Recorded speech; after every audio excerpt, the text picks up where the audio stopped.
Akkam bultan daawwattoota keenya jaalatamoo fi kabajamoo oduu amma nu dhaqqabe isinitti himuu fi dhufnee jirra. Ministeerri raayyaa ittisa biyya Itoophiyaa obbo Lammaa Magarsaa pirezidaantiin duraanii ka Oromiyaa aangoo irraa ari'amee jira.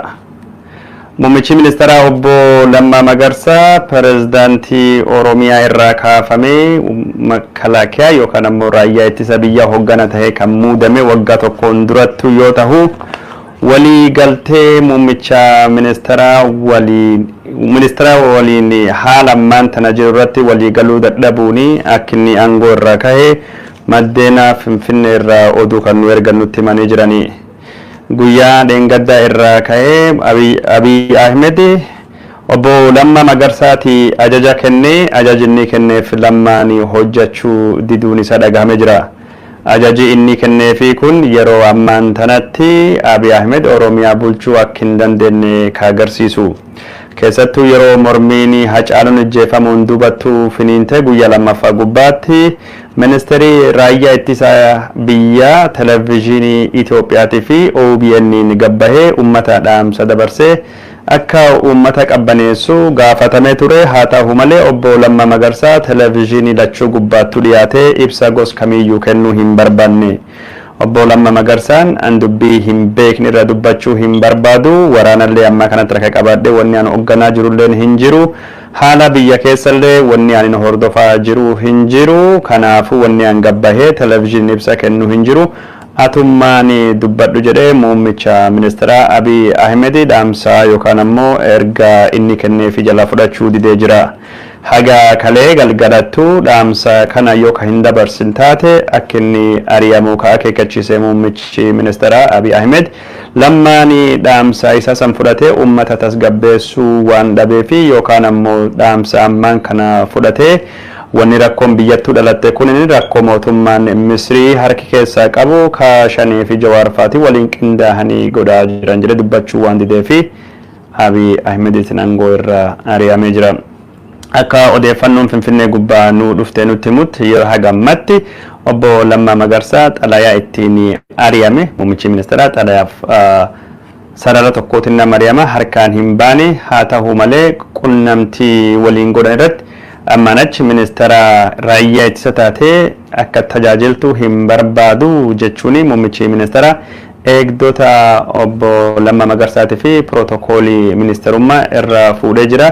Har'aanachi if danda'i ati bilisa yoo biyya bahuu barbaadde biyya bahii maatii kan keessatti dabalamii akka muummichi ministeeraa ittiin jedhe maddeen kun nutti himamee jira.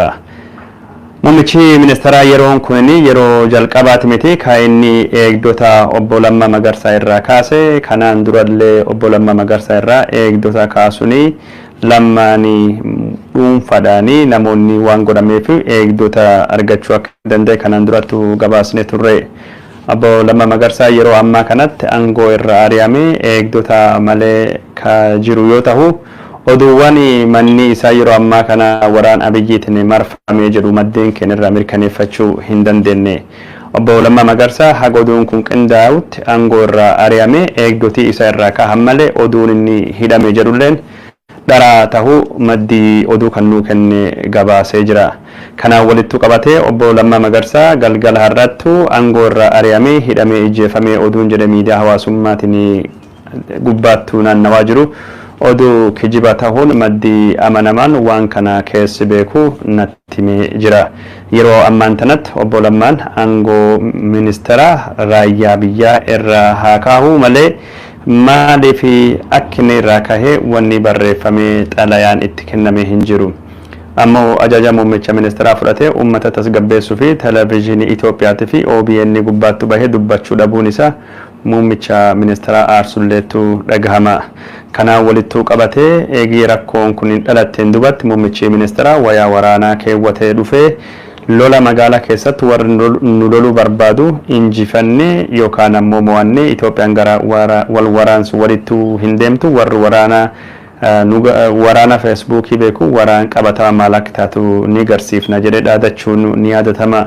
Warri nu lol qofu miti warra keessa taa'ee nu lolchiisu warra keessa taa'ee nuttuu duula labsisiisutu jira jedhee dubbachuun isaa ni beekama. Yeroo muummichi ministeera warri keessa taa'ee nu lolchiis jedhu kanatti warra OPDO keessa jiranii ka yaada isaan walii hin galle ka biltsiginnaa keessa ammaan tarrarraa jiranii muummichi ministeera qulqulleessuu danda'a jechuun warri garii xiinxalaa kennaa turanii. Bifuma kanaanii muummichi ministeera Lammaa Magarsaa ka kanaan durattu ana jechuun Abiyyi jechuun ana du'a malee wanti tokko addaan nu hin baastu jedhee ittiin kakatu har'a salphisee aangoo irraa ari'ee jira. Kun kanumaan adoo jiru torbaanum kan keessatti muummichi ministeera odoo labsii karaa miidiyaa hawaasummaatiin gad ba'een dubbatinu miidiyaaleen Gimboo 7 arbanyoochi gimbaarii ka amma kana paartii Izeemaa ufiin jedha warri isaatii fi warri Dr. Biraanuu Naggaa wajjin walitti dhufeenya qaban raayyaan hogganaan raayyaa ittisa biyyaa ministeerii Lammaa Magarsaa kun aangoo irraa ari'amuu qabaa jedhanii barreessaa turaniin. Obbo Lammaa Magarsaa yeroo ammaa kanatti aangoo irraa ari'amee eegumsi isaa irraa ka'ee Finfinnee keessattuu argama. Akka muummichi ministeera ittiin jedhe biyya bahee maatii isaa ka Ameerikaa Minisoota jiraatutti ka dabalamuu fi yookaan dabaluu baachuu dhiisuun isaa wanni beekamee hin jiru. Haga oduu kan gabaasnetti obbo Lammaa Magarsaa dhimma kan gubbaatti wanni dubbate hin jiru. Mootummaan Itoophiyaallee karaa miidiyaa isaatiin dhimma kan gubbaatti wanni dubbatamee hin jiru. Bakka obbo Lammaa Magarsaa ka'ee jedhameef yoo ka'uun kun kan mirkanaa'u taate muummichi ministeera namni inni buusullee wanni inni beekamellee hin jiru. Oduun kun miidiyaa hawaasummaatiin eegii gabbaheen dubatti warri miidiyaa hawaasummaa waan kana hordofan shakkii ilaalaa jiranii ka kanaayyuu nu godhe rakkoo amma keessa jirru kanaanii nu baasee mugaa ka ture hoolaa Lammaa jedhamu kanattuu kan nu godhe awwaan Lammaa haasawa dhagahuun fedhachuun namni hedduun miidiyaa hawaasummaa gubbaattu barreessaa jira. Odoo Lammaan akkas rafuu baate odoo Lammaan Abiyyi nuuf fidu baate odoo Lammaan gaafa dhageetti qabu ukkaamamuu dhiisee ka dubbattaate dubbiin kun hagarri ittiin baatu kan hin baatu Lammaa fi marartii hin qabnu Lammaan waan fedha argate baga ari'ame warri jedhutu jira. Warri garii Lammaa jechuun Abiyyiidha, Abiyyi jechuun Lammaadha. Fakkeessa diraamaa isaanii itti fufee ka jiru malee wanti kunini waan biraati miti. Oduu kanaanii amma tana miidiyaa hawaasummaa qabannee rakkoo biyya keessatti deemutti jirtu kafalmii biyya keessattii fi biyya alaa kadhoohi kan nu dagachiisuu fi ajandaa nu kennuu fi Lammaan ari'ame jedhanii fakkeessa fi diraamaa ka godhan malee wanni kun dhugaa miti jedhee warra barreessutu jira.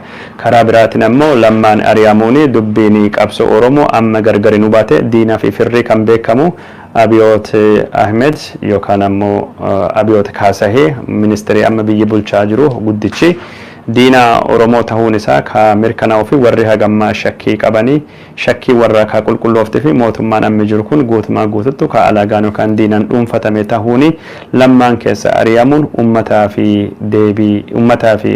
deebii sirri tahe kennuun qabsoon Oromoo akka kan caalaa qulqulloofte karaa qabattee deemtu godhaa jedhanii jiran.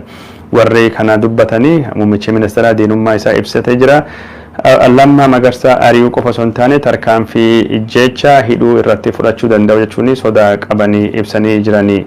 Warri deeggartoota obbo Lammaan jechuun badduu yookaan hamtuu hin hojjenne kanaan durallee dubbachuu fi carraaqee VOA gubbaatti Noovembarii keessa dhufe Noovembarii 2019 rakkoo biittisuun qabdu dubbachuun paartii biltsiginnaa dhaabbachuu akka hin deeggarree fi miseensa biltsiginnaa akka hin taane dubbate Lammaan hacallisu malee waan hamtuu Oromoon hojjenne qabsoo Oromootti dabalamuun isaa yookaan ammoo mootummaa sun keessa bahuun isaa iyyuu injifannoo guddaadha. Kanaafuu itti duuduu hin qabnu simachuu qabna warra jedhee dubbatutu jira.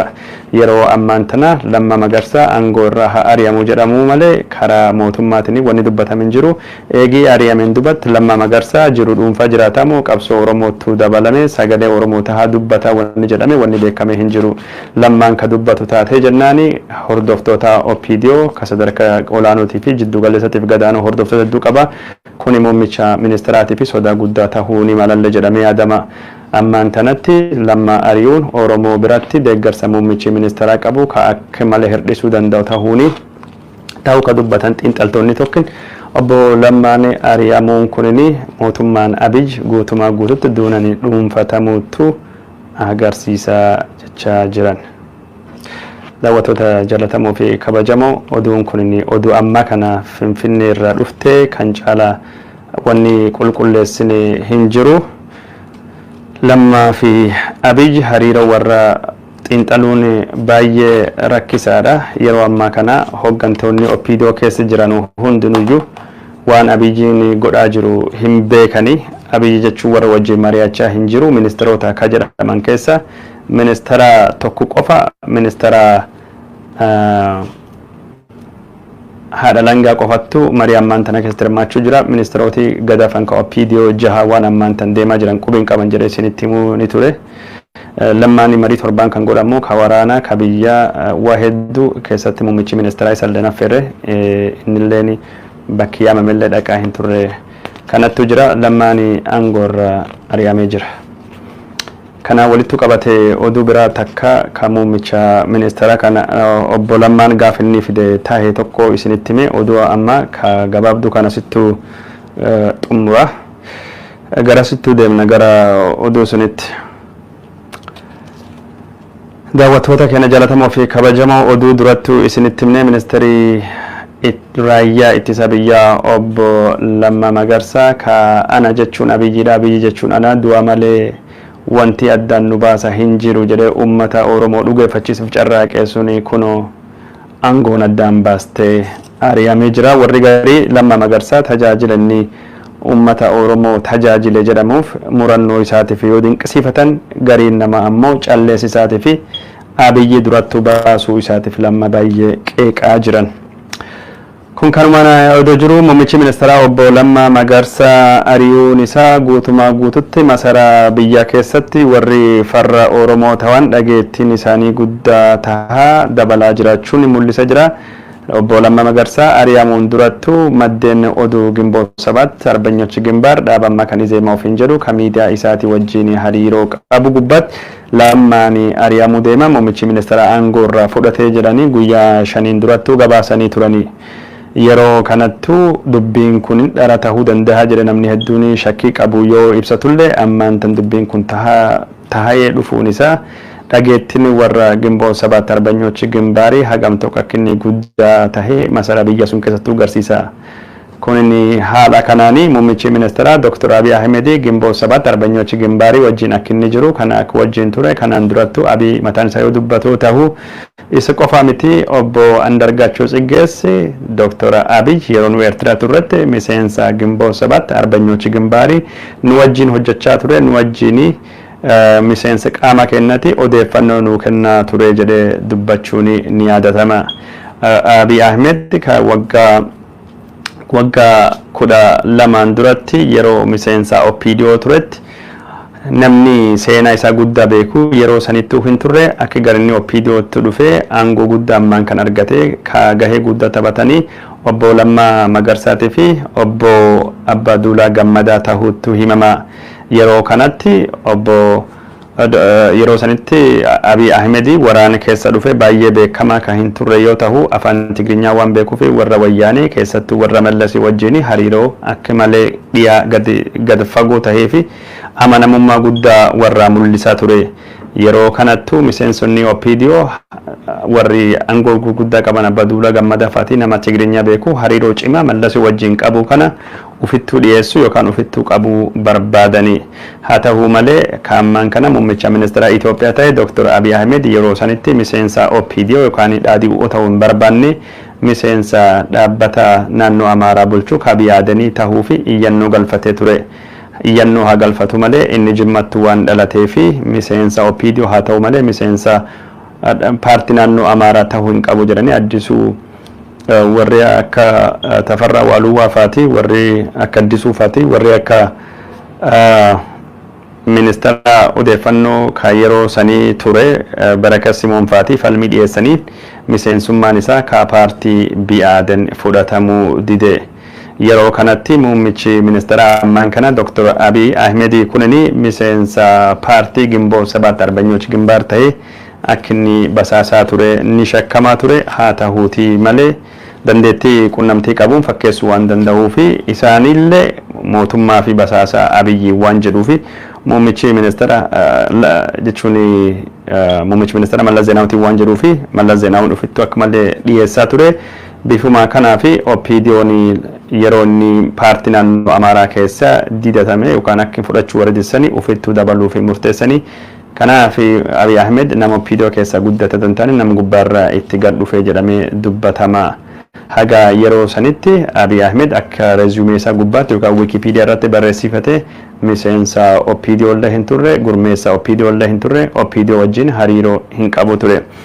Abiy Ahmed yeroo sanitti basaasaa tahee mootummaaf hojjeta. Warri Habashaa ammoo yeroo sanitti isa miseensa Gimboo Sabat Arbanyooch Gimbaarii ka Eertiraa jiruutiin beekamaa ture.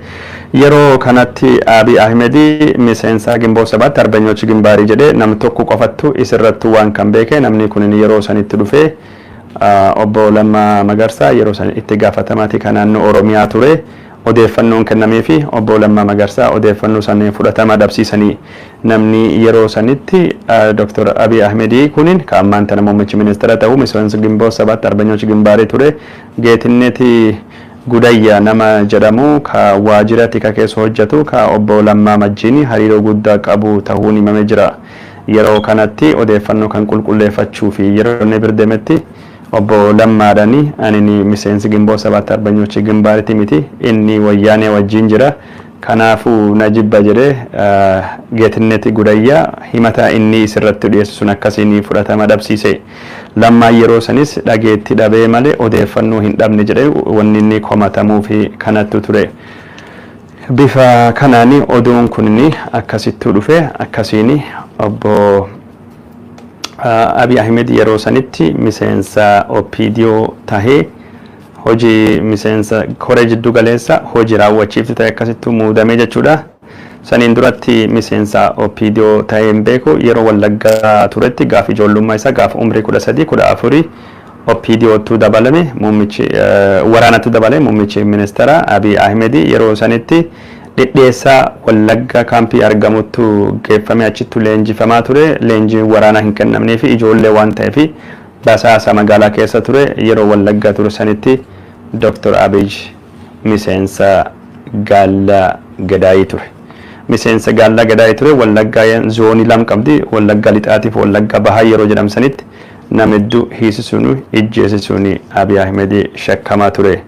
Ministeera isaa keessa amma kana ittaana magaalaa Finfinnee keessatti itti gaafatama turizimiif aadaa kan tahe hogganaan olaanan namticha maqaan isaa eenyu Baayyuu san innis gurmeessa Gaallaa Gadaayii Wallagga faattu Jimmaa faattu wajjin turan jechuudha. Miseensonni waajjira muummicha ministeera amma kan qabatan ka Abiy wajjin jiran keessa miseensonni Gaallaa Gadaayii faa akka jiranii amanamaadha. Kun guutumaan guututti waajjirri muummicha ministeera ka Abiy Ahmed warra kanaan dhuunfatamu agarsiisa.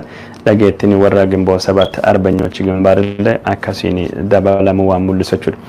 Oduun keenya ka ammaan tana ka qabanne isinii dhufne kanuma waa'ee Lammaa Magarsaa guyyoota lamaan arma gaddeema kan keessatti maal akka dhalatu ka hordofne isiniin dhiyeessinu taha. Lammaa Magarsaa ammatti eegumsi irraa kahee pirootokooliin ministeerummaa irraa kahee yoo feete biyya alattu deemii maatii kan keessatti dabalame Abiyyiin jedheeni jedhama. Yeroo amma kana manii isaa marfamee hidhame oduun jettu yookaan ijjeefame oduun jettu dhara. Lammaan maal akka inni murteeffatu qabsootu dabalamoo jiru dhuunfaa jiraata moo fakkeesse jechuun Abiyyuu wajjin itti fufa waan jedhu wanni nu beeknu hin jiru. Garuu waa hundaayyuu ka qulqulleeffachaa deemnu yoo qabsootu dabalame gaarii yoo qabsootu dabalamuullee baate hin dabalamne garuu yoo inni ka dabalamtaa ammoo simachuun barbaachisa. Waa hundaayyuu qulqulleeffannee ka isinii dhiyeessinu taate daawwattoota jaalatamuuf kabajamu waan hordoftaniif horaa bulaa ulfaadha wayyama sagantaan amma hagasuma yeroo biraa walitti deebina nagaatti.